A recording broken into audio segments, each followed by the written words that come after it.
Líder TV presenta Cuadro Rojo con David Orantes.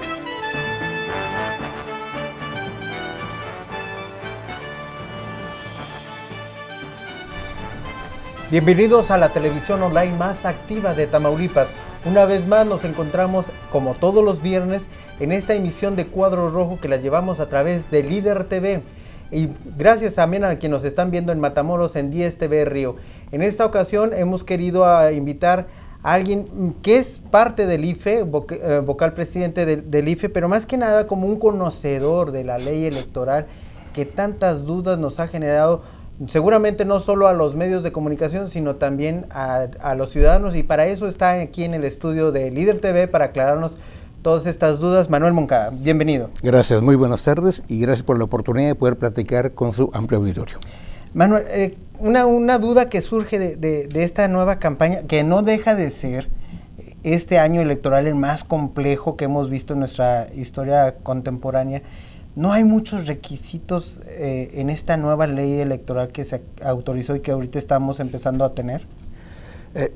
Los requisitos, los procedimientos, las normas y lo que tiene que hacerse y lo que no puede hacerse fue determinado por el legislador en la nueva legislación electoral que rige a partir del 2007 y 2008.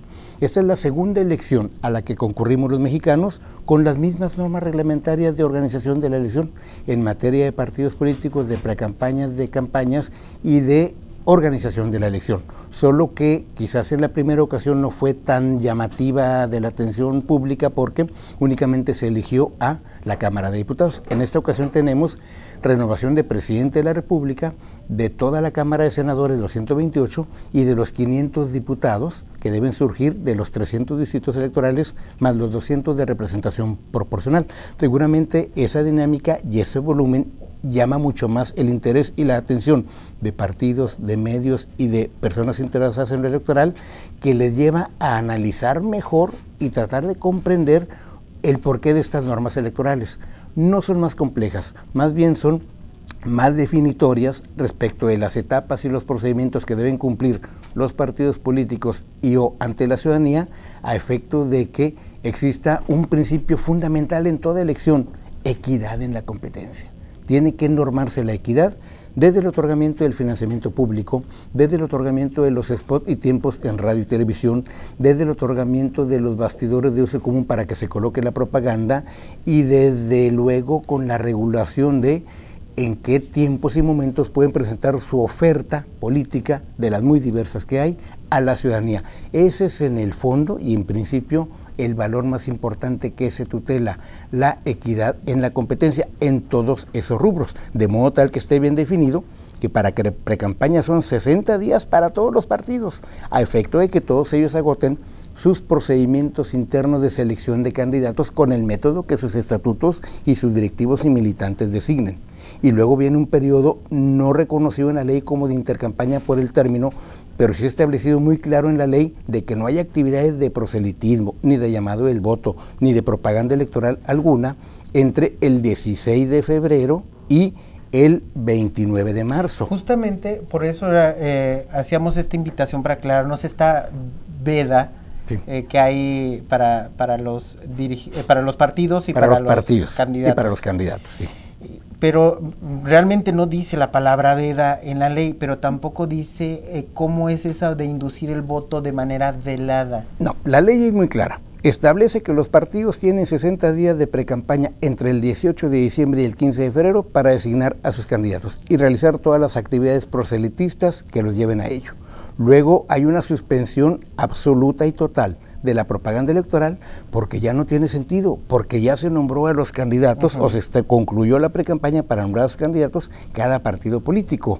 Deben esperarse al periodo del 15 al 22 de marzo para registrar a esos candidatos ante el IFE, los candidatos a presidente en Consejo General, los candidatos a senadores en los consejos locales del IFE que están en cada capital del estado, de entidad federativa, y los candidatos a diputados federales en los consejos distritales, que hay 300 en el país. Esta sesión ya está prevista y programada que se lleve a cabo en todo el país el 29 de marzo a las 11 de la mañana. Hasta la hora está definida. Después de que el IFE revisa su documentación, verifica que esté completa y aprueba el registro correspondiente, el 30 de marzo es el primer día de los 90 días de plazo para campaña que otorga la ley, a todos en igualdad de condiciones, a todos a partir del mismo momento y hasta el 27 de junio. Una cosa así para dejarnos más en claro, por ejemplo, tal aspirante, ya sea a una diputación federal o una senaduría, en algunos casos gobernatura o presidencia de la República, en este tiempo de veda, ¿pueden asistir a eventos internos de su partido?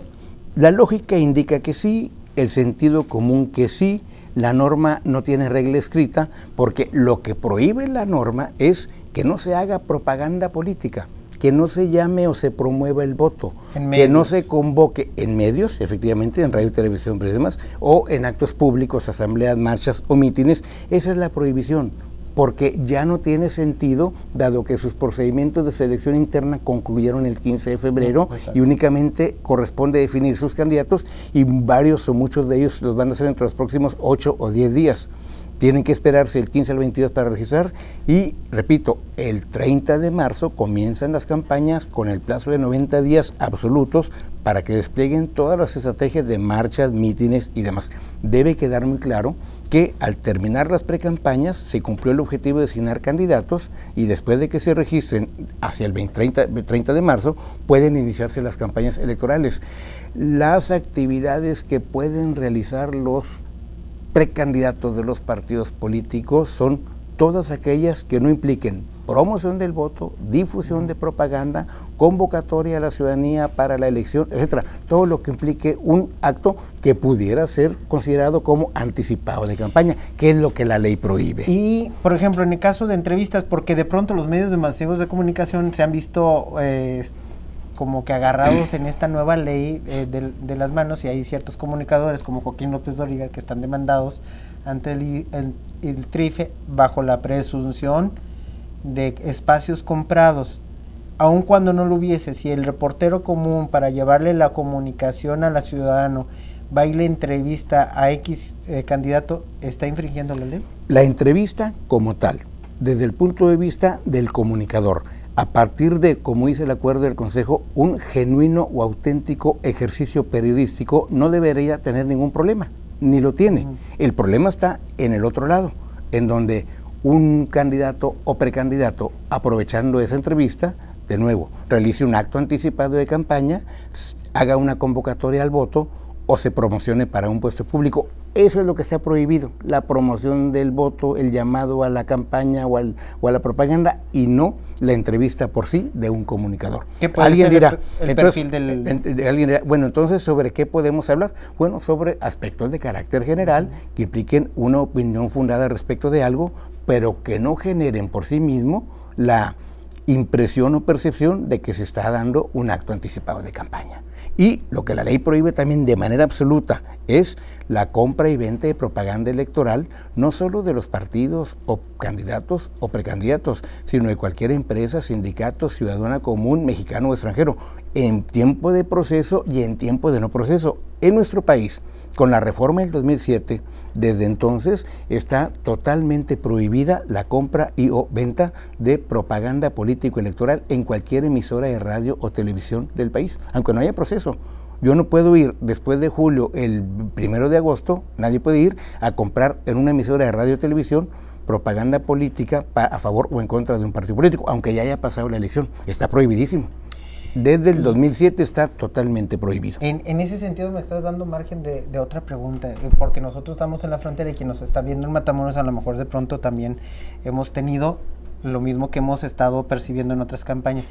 Y dices, está circunscrito a México, y los candidatos o partidos políticos que contraten espacios o vayan y den entrevistas en otro país, que puede ser aquí en Laredo, Texas, también, o en Roseville. También está prohibido expresamente en un artículo del Código Federal de Procedimientos Electorales vigente en nuestro país la propaganda desde o en el extranjero. Hay una prohibición absoluta, desde o en el extranjero. Si bien es cierto que está permitido el voto de los mexicanos que residen fuera del país, que pueden documentarse, inscribirse en la lista, mandar su voto por correo y demás, participan, se permite hasta el uso de la credencial 03 para los mexicanos que viven fuera del país, pero no se permite el desarrollo de campañas electorales fuera del territorio nacional.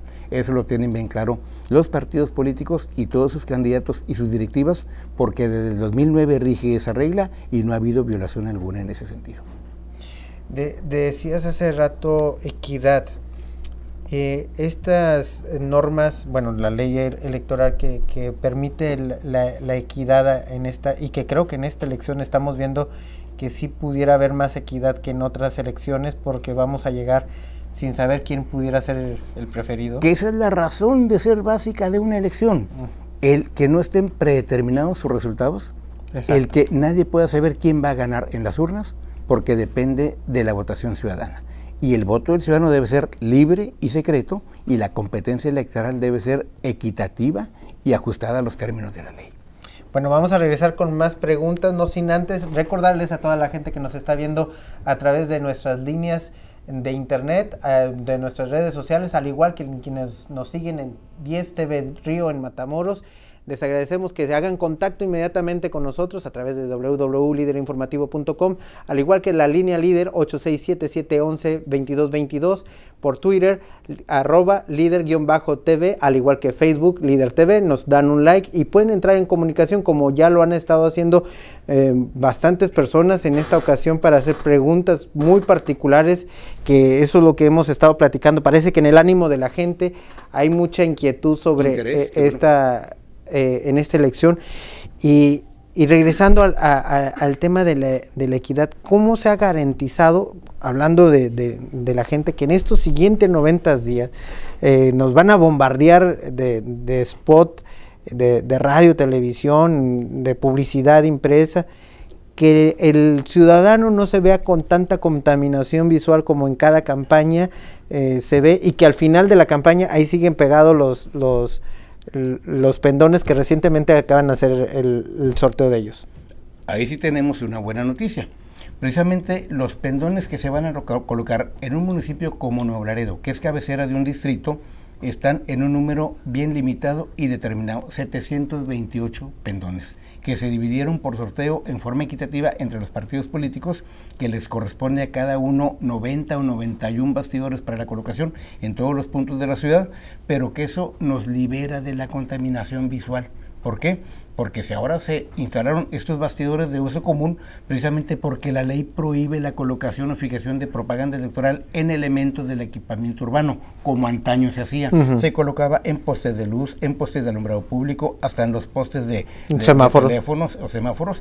Ahora la ley prohíbe expresa y rotundamente que se fije, se coloque propaganda en elementos del equipamiento urbano, de modo tal que la opción que generó desde el 2009 fue la de bastidores de uso común. Y debo decirle, porque me escuchan en Matamoros, que en Matamoros no hay muchos bastidores de uso común, y en Laredo tenemos 728 bastidores en 33 de las principales vialidades de la ciudad, correctamente ubicados como infraestructura de primera, y que ya utilizaron los partidos todos en el 2009 para el proceso federal, en el 2010 para el proceso local, y ya firmamos el convenio y ya nos facilitaron esa infraestructura, que ya la sorteamos entre los partidos, pero que tendrán que colocar sus 90 pendones, que son los únicos, a partir del 30 de marzo. La otra modalidad de propaganda que le queda al partido político es la propiedad particular, pero para ello requiere permiso por escrito del ciudadano. Si él lo concede, adelante. Pero es propiedad particular. Estamos hablando de 90 bastidores por partido, sí, más o menos, pero esos 90 van a ser para la elección federal de la presidencia y de... Los partidos saben cómo lo distribuyen. Básicamente es para diputados federales, pero ellos saben cómo los colocan. Nosotros nos corresponde la conducción del proceso del diputado federal. En ese tema, ¿qué va a pasar después del 2 de julio? ¿Quién nos va a recoger? ¿Quién se va a hacer responsable? Está responsable? pactado en el convenio que 5 días después de que transcurra la elección, el municipio puede retirarlo directamente, porque luego está el problema de que los partidos que no tienen interés o no tienen recursos, El que o perdió no tienen porque disposición. anda Ya está previsto en triste. el convenio firmado que después de los 5 días siguientes al día primero se puede retirar la propaganda para evitar contaminación y problemas de ese tipo. Estábamos haciendo la invitación a todo el público para que haga contacto, para que Manuel Moncada nos haga aclaraciones, y hay mucha inquietud. Pero en ese tema, en el tema de las redes sociales, ¿dónde entra la ley electoral? Porque no la veo muy clara. La ley electoral regula radio, televisión, prensa escrita y los actos de orden público como asambleas, mítines y demás, los espectaculares también y las bardas, pero no regula el internet, no regula las redes sociales, no como mecanismo de difusión de propaganda o de difusión de actos de esa naturaleza. Sí, única y exclusivamente en cuanto se genere o ocurra algún tipo de propaganda que se base en la calumnia, la diatriba, la guerra sucia, de modo tal que genera la queja de los contrarios para que el IFE intervenga, porque si es un principio de ley también que no debe generarse ese tipo de propaganda. Si es propaganda de insultos, de calumnia y demás, guerra sucia, ahí se interviene el instituto, no porque sea red social, no porque regule el internet y no porque se le permita a esto sí como radio, televisión, prensa o espectaculares, sino por la Calidad del debate. Exactamente. En ese sentido, llama, que no creo que nos puedas responder, pero sí llama la atención que empezó la veda y 2 candidatos presidenciales dejaron de usar sus redes sociales, el Facebook y Twitter, cuando otro precandidato a la presidencia de la República sigue usando sus cuentas de Facebook y Twitter. Entonces, ellos pueden seguir haciendo uso. El segundo que lo hizo, que no sé quién es, está aprovechando que no está regulado.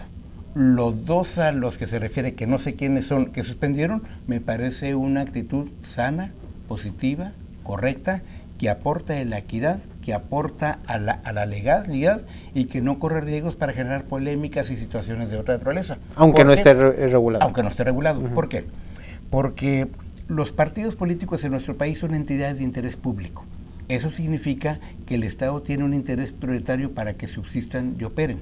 Y eso se materializa con un financiamiento público que se da por el orden de 5,000 millones de pesos este año para sus actividades propias como partido y o de campaña o de propaganda electoral también.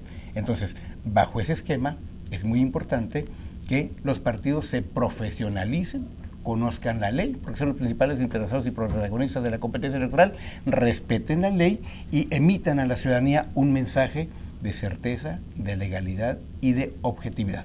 Yo creo que es muy importante que quienes aspiran a ocupar las principales responsabilidades públicas en nuestra nación den ejemplo claro de respeto por la ley y no de andarle buscando vericuetos y demás, en el sentido de que las intercampañas, todo directivo de partido político, candidato, precandidato que se precie de conocer lo básico de la ley electoral, debe saber que el día 15 de febrero terminó la precampaña y que vuelven a hacer actos de campaña plenamente legales, válidos, correctos y que la ciudadanía espera a partir del 30 de marzo, porque la ley no permite una situación diferente. Eso debe quedar claro, eso debe quedar bien preciso, más allá de polémicas, debates, interpretaciones y demás, porque yo también he visto en la prensa cuando el encabezado dice tal y cual candidato, tal y cual partido, pida al IFE aclarar. Y el IFE emite un acuerdo y emite otro acuerdo, pero no hay necesidad de acuerdo si somos profesionales, caballeros, damas, éticos y muy honestos en revisar la ley con nuestros jurídicos y directivos y decir, la precampaña terminó el 15 de febrero. Los discursos que vamos a preparar, los globos que vamos a colocar, los volantes que vamos a repartir y las propuestas que vamos a formular, las afinamos, las formulamos muy bien y las guardamos para que a partir del 30 de marzo, me quedan 90 días muy largos hasta el 26 de junio, para poder plantearlas ante la ciudadanía. Esa es la realidad de las cosas. Ese es el contexto legal de nuestra ley, que no debe ser caracterizada ni de compleja ni de incomprensible. Es muy claro entender. A través de un reportaje que estamos preparando, en el que nos estás ayudando, para la gente que nos está viendo nada más en TV Online. En Cuadro Rojo este lunes estaremos publicando un reportaje muy interesante sobre los delitos electorales, pero la realidad es que yo, ciudadano, ¿a dónde tendría que ir a denunciar un acto que debería de ser ante una instancia de la FEPADE, pero aquí en Nuevo Laredo, ¿dónde tendría que ir? Bueno, la FEPADE, si bien es cierto que es un órgano especializado de la Procuraduría en materia electoral para conocer de hechos delictuosos de esa naturaleza electoral, es una subprocuraduría de la Procuraduría General de la República. Todo ciudadano, por elemental cultura y legalidad, debe saber que si se comete o es sujeto o agravio de un delito de carácter federal, vas a la PGR. Y si es un delito de carácter común o local, vas a la Procuraduría de Justicia del Estado de Tamaulipas o del Estado que corresponda. Debe quedar muy claro también que el hecho de que exista un solo órgano de esa naturaleza, quizás con un recurso humano limitado y sin la posibilidad de estar presente en todos los municipios del país, la función como tal le corresponde a la PGR, y hasta donde hemos visto en los procesos anteriores, la Procuraduría habilita a los ministerios públicos locales, federales, para que conozcan de estas demandas de carácter electoral. Muy bien, vamos a recordarles nuestras líneas de contacto con la gente que nos está viendo a través de TV Online, la televisión más activa de Tamaulipas, aquí en Líder TV. Puede hacer contacto con nosotros, como ya lo están haciendo vía Facebook, Líder TV, nos ponen allí un like, a través de nuestra cuenta de Twitter, @líder_TV, así por nuestra línea Líder, el 867-711-2222. Y haciendo uso justamente de las redes sociales, ya aclaraba sobre el término de intercampaña en el COFIPE. Dice José González Hidrogo aquí en el Facebook, pregunta que ¿qué opinas sobre la modificación del acuerdo del Consejo General del IFE 321 sobre la parcialidad y equidad de género? Es un tema interesante porque se emitió un acuerdo del instituto con cierto contenido que no resultó del agrado de alguna organización política nacional. Recurrieron al tribunal y el tribunal, como literalmente se dice, le enmendó la plana al instituto para que se modificara ese acuerdo, como ocurre en muchas ocasiones. El instituto es un órgano administrativo que organiza la elección, no es el órgano de justicia electoral. Y por principio constitucional, todos los actos de todos los órganos electorales son recurribles ante el tribunal. El sorteo de los bastidores puede ser recurrido ante el tribunal. La ubicación de una mesa directiva de casilla puede ser recurrida ante el tribunal. La aceptación del registro de un candidato, todos los actos electorales pueden ser recurridos ante el tribunal. Y cuando eso ocurre, el tribunal aplica el tecnicismo jurídico de la ley, aplica la justicia electoral y en muchas ocasiones no valida o no reconoce el criterio del instituto y le solicita modificar el acuerdo respectivo. Sin duda alguna, nuestro instituto, que lleva adelante el principio de legalidad, lo que hace es modificar el acuerdo respectivo, modificar la política correspondiente y acatar al 100% lo que el tribunal ordena que se haga en este y en todos los casos. Y sobre equidad de género, ¿cuál es tu opinión? La ley establece un principio de equidad de género a través de algunas cuotas con porcentajes mínimos o máximos que pueden presentar los partidos políticos en sus fórmulas de candidatos, precisamente para garantizar que cierto número de candidaturas no exceda cierto porcentaje de un solo género. Es muy importante que se avance en ese terreno, sobre todo porque cada vez observamos mayor presencia femenina en los puestos de la competencia electoral y también en los puestos de responsabilidad administrativa, que no son de carácter eleccionario, pero se ha avanzado en ese terreno para que las mujeres tengan garantizada una mayor presencia, a pesar del problema de las Juanitas, que precisamente es que ya el también caso se que nos ocupa, puso un candado, en el sentido de que la fórmula para que no se genere propietario y suplente sean del mismo género. Es muy importante, pero finalmente vuelvo al punto de partida, principio de legalidad. Si observamos la ley y la respetamos y nos ajustamos a ella y no le buscamos los vericuetos de ver cómo me la brinco y cómo me la salto, como las Juanitas, tendríamos un resultado más positivo. ¿Sí? Si se eligió el propietario, pues el propietario debe serlo, a menos que esté luego inhabilitado físicamente o fallezca. Que para hacer uso... Porque se supone que los puestos de elección popular son irrenunciables. Sí. O sea, yo no puedo ser electo diputado mañana y al día siguiente, por mi mal humor, renunciar. O porque tengo una escuela que estudiar. Que es irrenunciable. Sin embargo, en la práctica ocurre lo contrario. Incluso ahora con el tema de la equidad de género, ahora resulta que hay hombres que están peleando también una equidad de género, pero que sea proporcional para ellos, porque dicen, me están sacando de la jugada nada más por darle el tema a las mujeres. Ha surgido mucho ese debate que creo que será muy interesante. Y hay una arista también importante de ese tema. Los tribunales de justicia electoral, tanto federales como locales, ahora tienen mucho trabajo. Y no lo tienen porque las elecciones sean muy complicadas o haya violaciones, no. Inclusive, la menor parte de trabajo que tiene un tribunal, el federal, es derivado de la elección federal. Tienen más trabajo derivado de los procesos locales, pero mucho más trabajo de juicios interpuestos por ciudadanos en el pleno ejercicio de sus derechos político-electorales. Porque ahora estás en una fórmula de candidatos y un directivo de un partido político te mueve y dice, no, ¿cómo me va a mover? Pues aunque sea el presidente o el secretario general, van al tribunal y el tribunal obliga a que esa persona sea reubicada en el lugar de la lista que le corresponde. O simplemente el proceso eleccionario de la directiva interna, o lo que fuese como consejero.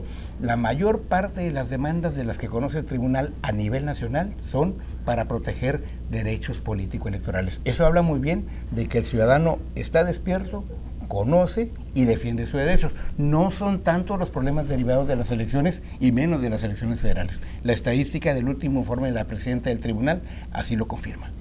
Hablando de los ciudadanos, se me hace muy interesante esta pregunta que hace Flor de Loto. Dice, hola, para el señor del IFE, Manuel Moncada, es acerca de mi credencial, tiene un número de sección que es, y pone interrogación de pregunta, y cuántas secciones hay, y además he sabido que aquí en Nuevo Laredo se elegirá el diputado federal, pero ¿qué es el distrito número 1? No le entendía el número de la sección. Yo creo que hay que ubicarla en su tarjeta, ahí está, su credencial. Donde dice localidad, municipio, sección, ahí debe ser. El distrito se conforma con los municipios de Nuevo Laredo como cabecera, Ciudad Guerrero, Mier, Miguel Alemán y Camargo. Hasta allá llega nuestra jurisdicción. Las 240 secciones que la integran son desde Nuevo Laredo hasta Camargo y vamos a instalar, estamos proyectando instalar alrededor de 595 casillas electorales el 1 de julio. Por el crecimiento de la población o del número de electores y también por una segunda razón, la sección 0815, que era una de las más grandes de Tamaulipas y del país, que tenía 17.500 electores, esa sola sección, se está subdividiendo en 34 nuevas secciones electorales que van de la 1818 en número a la 1851. Entonces, toda la gente que vive en el sector de Nueva Era, Vías de San Miguel, Santiago M. Belden y Daniel Hernández van a tener una nueva sección electoral con una casilla básica que va a atender a los ciudadanos de un determinado sector poblacional ahí, en lugar de los dos centros de votación que teníamos, uno en la escuela de Villa de San Miguel y el otro en la secundaria de la Nueva Era. Hoy vamos a tener 34 centros de votación.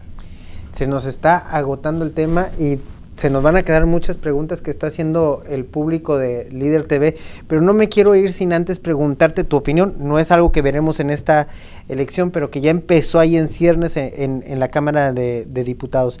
El voto obligatorio, ¿tú cómo lo ves? Es un tema muy importante.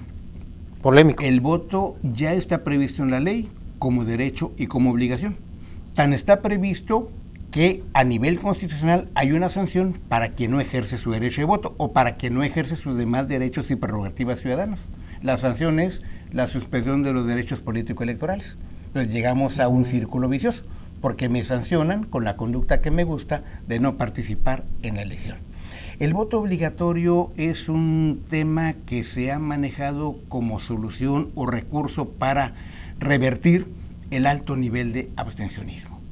Yo siento que es un mejor camino, aunque sea más largo, pero más seguro, la educación cívica, la cultura democrática, la construcción de ciudadanía y la formación de niños en el sistema escolar de jóvenes que pasen por secundaria, preparatoria y universidad, de adultos que lleguen a la conclusión del sistema educativo o no, pero que siempre tengan principios de su actuar ciudadano.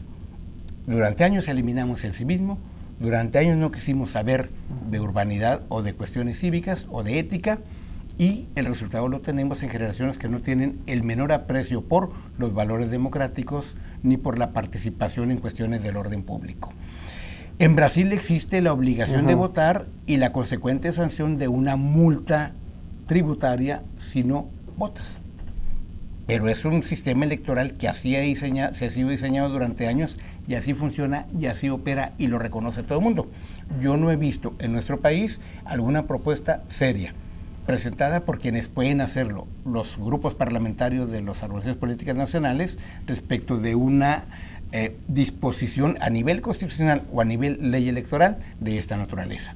Pero no comparto la idea de que se sancione. Comparto más bien el enorme esfuerzo de comenzar a construir ciudadanía de calidad, que a su vez construya a las generaciones de atrás en la misma vertiente. Porque finalmente los niveles de participación a los que aspiramos, ¿cuáles son? Los de Europa no son muy altos, los de Estados Unidos tampoco. Sin embargo, los altos niveles de bienestar social hacen interpretar que no se requiere votar porque estamos muy a gusto, algo contradictorio a nuestro país. Termino. En la elección del 94, participaron el 77.6% de los electores. ¿Por qué razón? Esa sería una meta de un largo camino muy costoso y de buen tiempo, de largo aliento para llegar a mejores niveles de participación. Pero en el 94 lo hicimos y no supimos ni por qué. Porque en el 97 y 2000 y 2003 otra vez se cayeron las cifras muy por debajo de ese 77%. ¿Qué fue? Yo invitaría a los medios de comunicación, a los analistas políticos, a los sociólogos, ¿qué pasó en el 94 que hizo que en esa elección, después de Lomas Taurinas, después de Chiapas, después de un consejo renovado y con una credencial con fotografía que por primera vez podía utilizar todo el mundo, lo había utilizado en Nuevo León el año anterior, se diera ese nivel de participación? Técnicamente también os digo dónde puede estar la trampa. Era un padrón nuevecito que no tenía desactualización ni problemas de cobertura. Que no había muertos. El padrón que tenemos ahorita tiene 20 años de vigencia. ¿Cuántas desactualizaciones no lo hay? ¿Y cuántos muertos no hay ahí? Que no votan, porque ningún muerto vota. Pero no lo he podido borrar del padrón porque murió en Monterrey y a mí no me llega el acta de defunción de allá, o murió en Estados Unidos y menos me va a llegar el acta de defunción para poder darlo de baja. Se nos acabó el tiempo, se nos fue con bastantes preguntas todavía en el tintero.